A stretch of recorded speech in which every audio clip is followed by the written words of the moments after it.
અમદાવાદના SG highway પર એક વિચિત્ર અકસ્માત સામે આવ્યો। પકવાન 4 રસ્તાથી સોલા બ્રિજ વચ્ચે એક કારે બાઇક ચાલકને અડફેટે લઈ લીધો।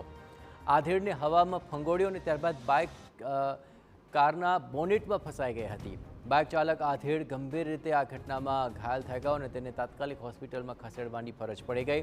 પોલીસે કાર ચાલકની ધરપકડ કરી છે। આ ઘટનાના દ્રશ્યો આપ જુઓ કે જ્યાં પોલીસે હવે કાર ચાલકની પણ ધરપકડ કરી લીધી હોવાના મળી રહ્યા છે અહેવાલ। બાઇક બોનેટમાં ફસાયેલી હોવા છતાં કાર ચાલકે કાર રોકી નહોતી અને અકસ્માત બાદ કાર ચાલક ત્યાંથી ફરાર થઈ ગયો હતો, જેને હવે પકડી પાડવામાં આવ્યો છે અને તેની વિરુદ્ધ હવે કાર્યવાહી હાથ ધરવામાં આવશે। આ આધેડને કાર ચાલકે ફંગોળ્યો હતો, જેમાં તેને ગંભીર ઇજાઓ પહોંચી હતી, પરંતુ સૌથી દર્દનાક વાત એ રહી કે આ ઘટનામાં કારના બોનેટ ઉપર કાર ચાલક તેને ફંગોળ્યા બાદ ત્યાંથી ફરાર થયો। વધુ વિગતે વાત કરવા જોડાઈ રહ્યા છે TV9 સંવાદદાતા મિહિર સોની। મિહિર, ખૂબ જ ચોંકાવનારો આ કિસ્સો છે, પણ સૌથી દર્દનાક બાબત તો એ છે કે કાર ચાલકે કાર રોકી પણ નહીં અને તેને કારણે બાઇક ચાલકને આખરે સૌથી વધારે ઇજાઓ પહોંચી। આ મામલે શું કાર્યવાહી ચાલી રહી છે? જયેશ, એસજી હાઈવે પર વહેલી સવારે આ પકવાન બ્રિજથી સોલા બ્રિજ પર પૂરપાટ ઝડપે આવતી જે કાર હતી કે જેને આ બાઇક ચાલક આધેડ ને અડફેટે લીધા હતા અને ટક્કર એટલી જોરદાર મારી હતી કે આધેડ હવામાં ફંગોળાયા અને તેની બાઇક કારના બોનેટમાં ફસાઈ ગઈ હતી।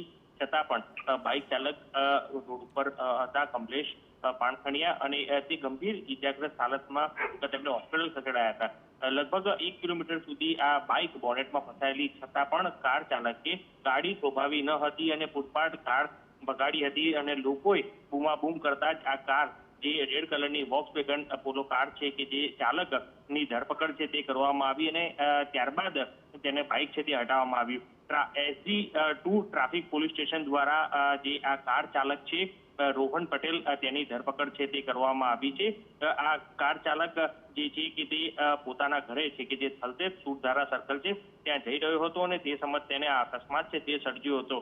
તેની પાસે ડ્રાઇવિંગ લાયસન્સ છે કે કેમ તેને લઈને તપાસ શરૂ કરી છે, પરંતુ જે આ વિડીયો છે તે વાયરલ થયો હતો કે કાર ચાલકે આ અકસ્માત કરીને પણ બાઇક બોનેટમાં ફસાયેલી હોવા છતાં પણ કાર સાથે તે ભાગવાનો પ્રયાસ કર્યો હતો, પરંતુ સ્થાનિક લોકોએ ત્યાં વિડીયો બનાવ્યો અને ત્યારે ખ્યાલ પડી હતી કે તે બોનેટની આગળ જ આ બાઇક છે તે ફસાયું હતું।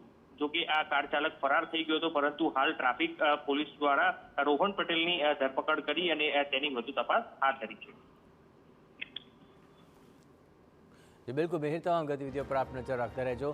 તો હાલ સમગ્ર મામલે જોઈએ તો સવારે આ અકસ્માત સર્જાયો અને ત્યારબાદ સાંજે કાર ચાલકની ધરપકડ કરી લેવાય, કારણ કે તે ઘટના સર્જીને ફરાર થઈ ગયો હતો। આ બંને તસવીરો આપ જુઓ। એકમાં કોઈ જાગૃત નાગરિકે આખી ઘટનાનો વિડીયો બનાવ્યો તો સમગ્ર ઘટનાને લઈને આ તસવીરો સામે આવી શકી કે જ્યાં આ કાર ચાલકે આધેડને ફંગોળ્યો, પરંતુ તેની કાર સાથે આ બાઇક આગળના ભાગે બોનેટની અંદર ફસાઈ ગયું હતું, છતાં પણ તેણે કાર રોકી નહીં અને ત્યારબાદ તે ત્યાંથી ફરાર પણ થઈ ગયો। જોકે સાંજ સુધીમાં પોલીસે તેની ધરપકડ કરી લીધી છે અને તેની વિરુદ્ધ કાર્યવાહી હાથ ધરવામાં આવી છે। બાઇક સાથે પૂરપાટ દોડતી કારનો વિડીયો હાલ વાયરલ થઈ રહ્યો છે। આ ઘટના જુઓ કે જેમાં કાર ચાલક આગળ બોનેટની અંદર બાઇક ફસાઈ ગયું છે, છતાં પણ કાર હંકારી રહ્યો છે।